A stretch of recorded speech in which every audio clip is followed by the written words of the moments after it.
파운데이션 레벨 예제 문제 A의 11번 문제입니다.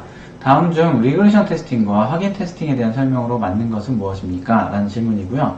자, 이 질문은 리그레션 테스팅의 개념, 그 다음에 확인 테스팅의 개념, 이 두 가지의 개념을 제대로 알고 있느냐라는 것을 물어보는 질문이죠. 그래서 이제 A, B, C, D 문항을 보면 리그레션 테스팅의 개념은 뭐고, 그 다음에 확인 테스팅의 개념은 뭐다, 이렇게 목적에 대해서 설명을 하고 있는 내용인데, 이 두 가지를 우리가 잘 알고 있으면 이 문제는 쉽게 풀 수 있는 문항입니다. 자, 우리가 다시 한번 보도록 할까요? 확인 테스팅은 뭘까요? 우리가 테스팅을 쭉 하다 보면 문제를 발견하죠. 그 문제 발견한 문제를 개발자에게 리포팅을 합니다. 그러면 개발자는 그 문제를 받아서 문제가 해결되도록 이제 수정을 하겠죠. 이제 코드를 변경하고 그 다음에 수정했습니다 라는 리포트를 다시 테스터 쪽이나 아니면 매니저나 이런 쪽에 이제 리포트를 하게 되죠. 그러면 테스팅하는 이 테스터 쪽에서는 이 리포트를 받고 오케이 해결됐어요 라고 그냥 넘어가면 안 되겠죠.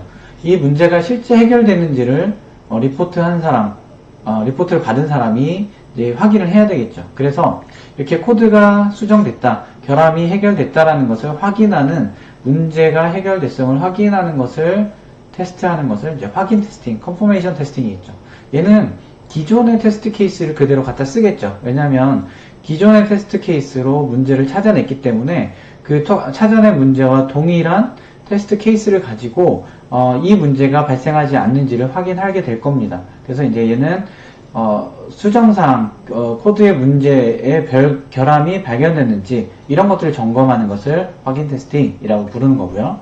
그 다음에 리그레션 테스팅은 이 과정에서 어떤 생각지 않은 사이드 이펙트, 이게 이제 발생할 수 있어요. 소프트웨어라는 것이 복잡도가 증가하다 보면, 하나의 문제를 해결하다 보면 그 문제를 해결하는 것 때문에 이미 잘 돌아가고 있던 코드가 문제가 생기기도 하고, 어떤 경우에는 이전 버전에서 해결됐던 문제가 다시 불거져 나오기도 하고 뭐 이렇습니다. 그래서 해결된 결함이 다시 나오기도 하고 이런 상황들이 발생하기 때문에 이런 문제들이 없는지를 확인하는 테스팅을 리그레션 테스팅, 그래서 코드 변경에 따른 사이드 이펙이 발생하지 않았는지를 점검하는 것을 리그레션 테스팅이다 라고 보는 거고요.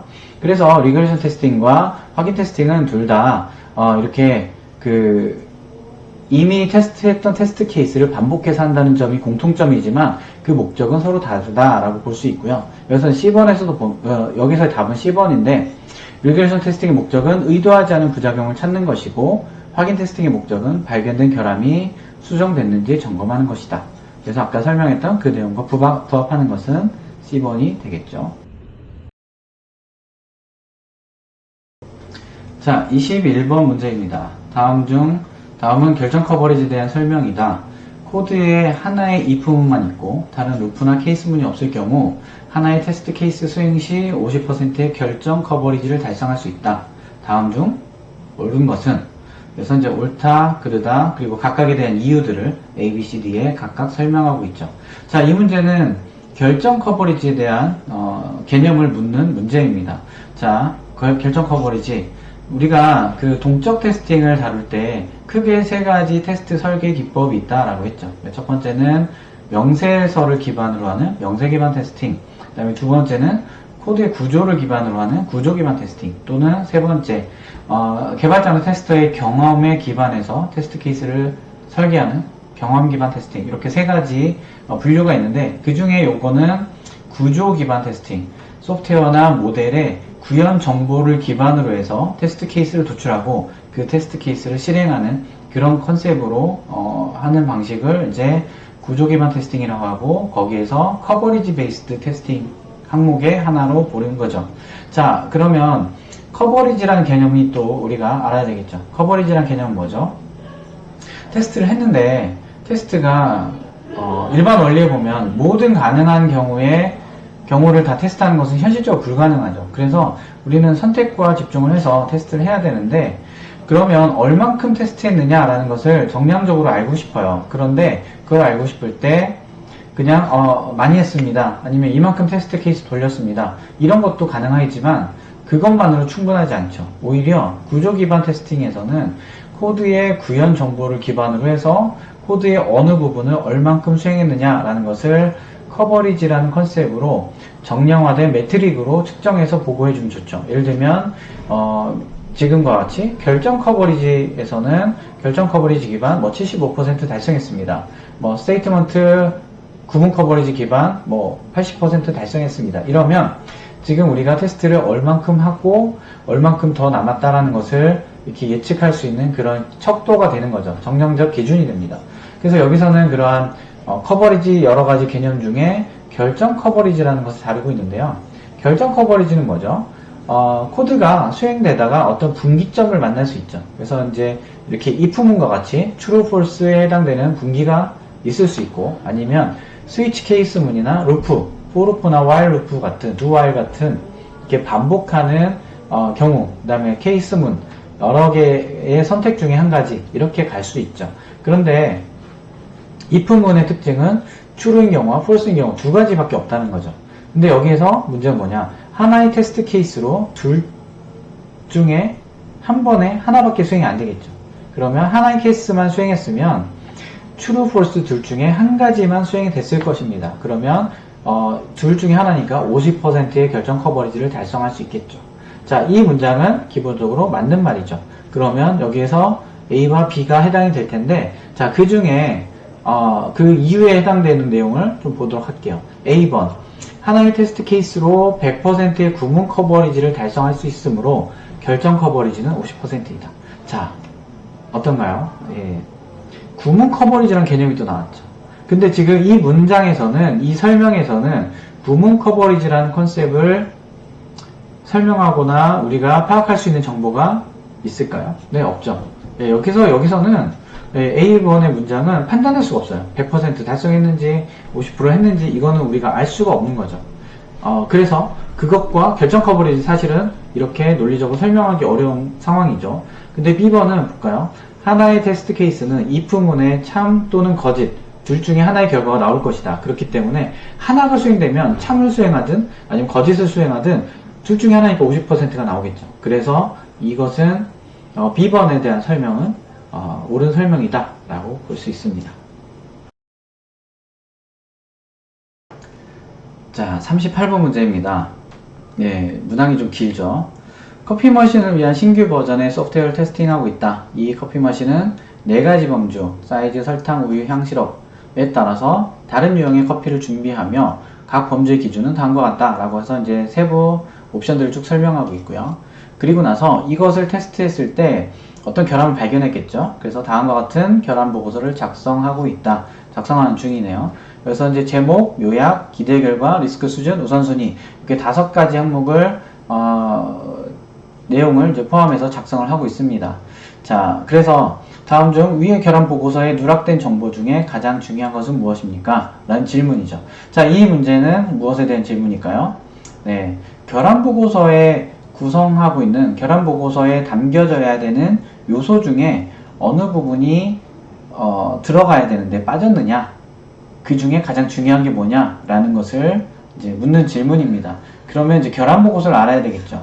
결함 보고서는 우리가 테스트를 쭉 하다가 어떤 결함들을 발견하죠. 결함을 발견한다는 건 뭐죠?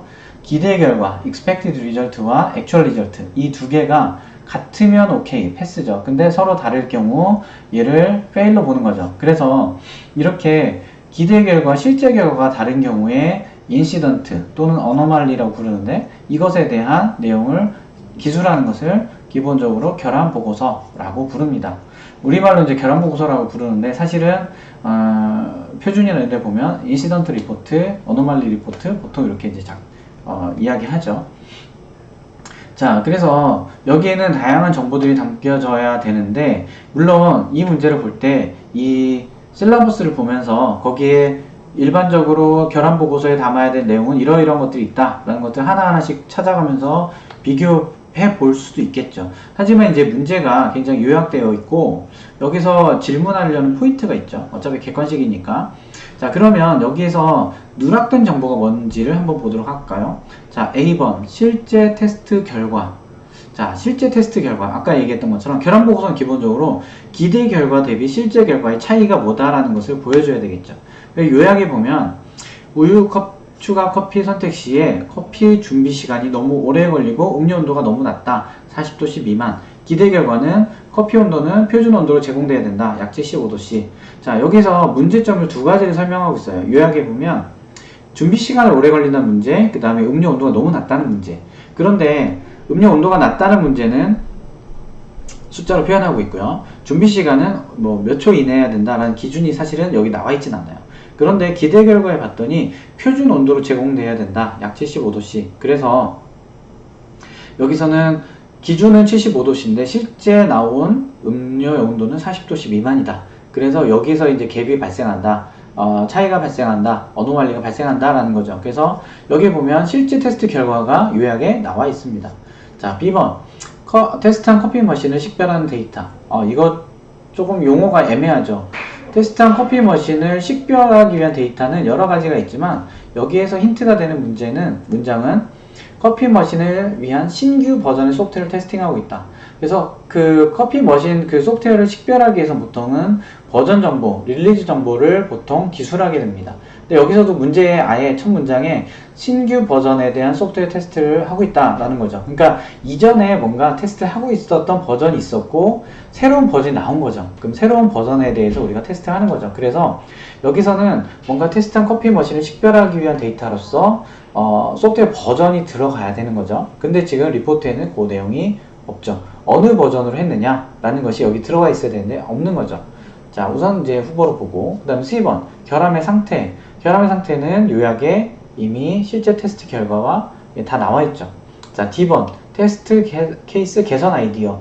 테스트 케이스 개선 아이디어는 요 내용이 있나요? 네, 없습니다. 물론 추가되면 좋아요. 그래서 여기서 누락된 정보는 B번과 D번인데 거기서 가장 중요한 것, 사실 D번 같은 경우는 테스트 케이스의 개선 아이디어라고 하는 것은 우리가 추가해 줄 수 있지만 보통은 얘는 옵셔널하게 우리가 테스트를 하다 보니까 테스터가 개선 제안을 올리는 거지 얘는 맨데토리로 필수적으로 반드시 적어야 되는 것은 아닙니다. 그래서 얘는 상대적으로 중요도가 낮은 거고요. 이 문제에서는 신규 버전의 소프트웨어를 테스팅하고 있다라는 문항으로 봐서는 이전 버전과 현재 버전에서 뭔가 최소한 2개 이상의 버전이 나와 있고 거기에서 최신 버전에서 또는 신규 버전에서 이런 문제가 발생했다. 그러면 당연히 개발자 입장에서는 어느 버전에서 했는데? 라는 질문이 나오겠죠. 그러면 이것을 식별할 수 있는 데이터로서 버전 정보가 들어가야 되겠죠. 그래서 답은 B번이 된다라고 볼 수 있습니다.